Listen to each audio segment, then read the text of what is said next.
परम सुहावन रे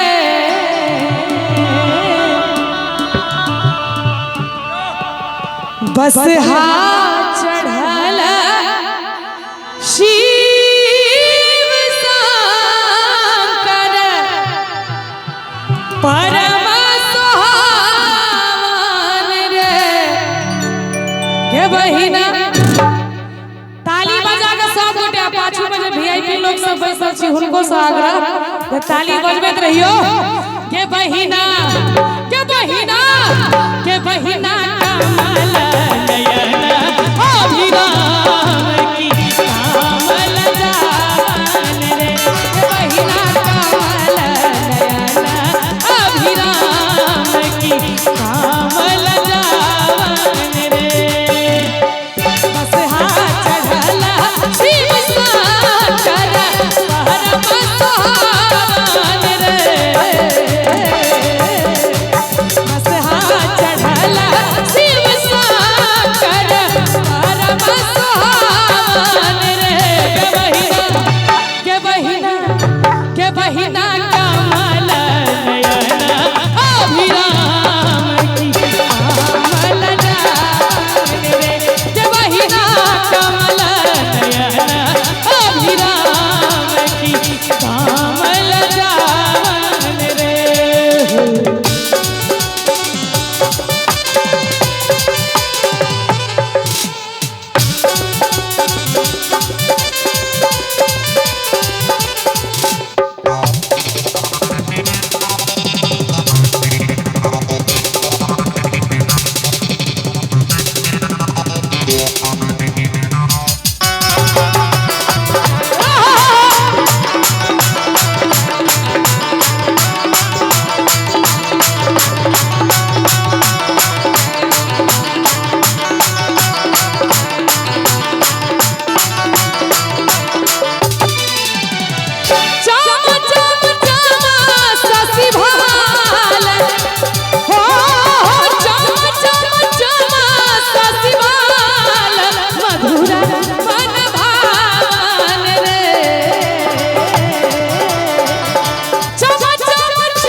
काल तो सबके उपासे हेते ना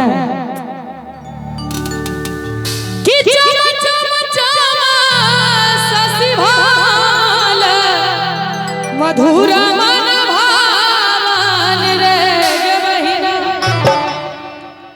गे बहिना के बहिना के बहिना डामारू चीरा कर शोभित सुख सारी सावन रे के बहिना डामारू चीरा कर शोभित सुख सारी सावन रे सबके जमैया आवा हाथी घोड़ा पलकी रे रे जाना हाथी घोड़ा पलकी रे जान हमारो रे जमैया सबदियो रे जान हमारो रे जमैया हमरो सबदियो रे सबके जमैया खाइ छ पूरी और जिलबियो रे जान पूरी और जिलबियो रे जान कि सबके जमैया खाइ छ पूरी और जिलबियो रे जान रे पूरी और जिलबियो रे अहाँ सबके नहीं नीक लागैया कनी ताली बजबियो नीक लागैत हुए रे जान हमार रे जमैया खाइ भाग बोलबो रे जान हमार रे जमैया खाइ भाग बोलबो रे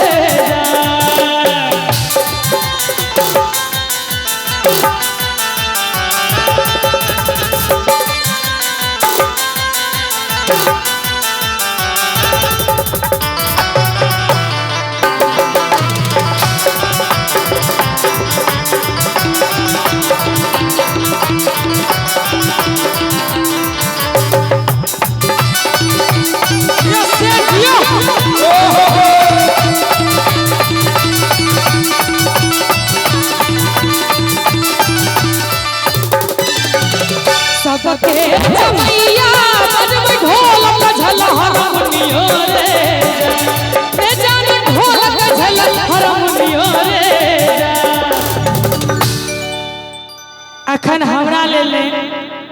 एक बेर चाहब ई तीनों म्यूजिशियंस के लिए एक बेर जोरदार ताली बजा दियो सब गोटे कि सबके जमैया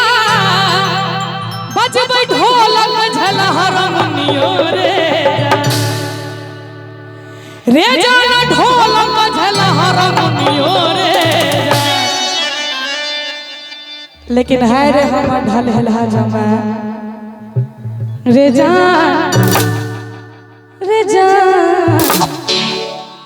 जान हमारो रे जमैया बजबै डमरू रे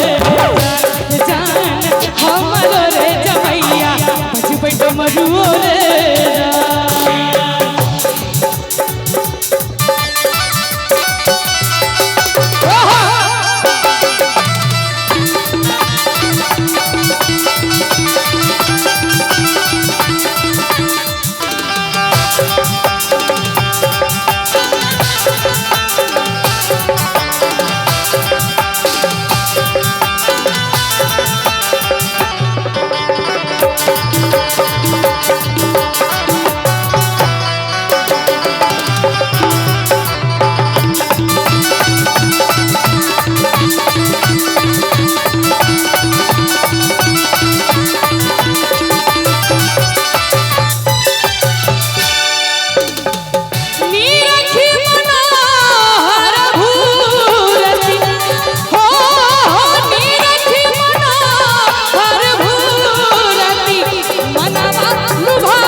बहिना झूली सोहर गावे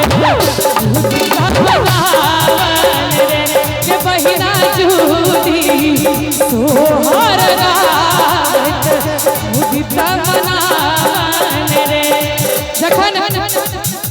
कांवड़ लगा हम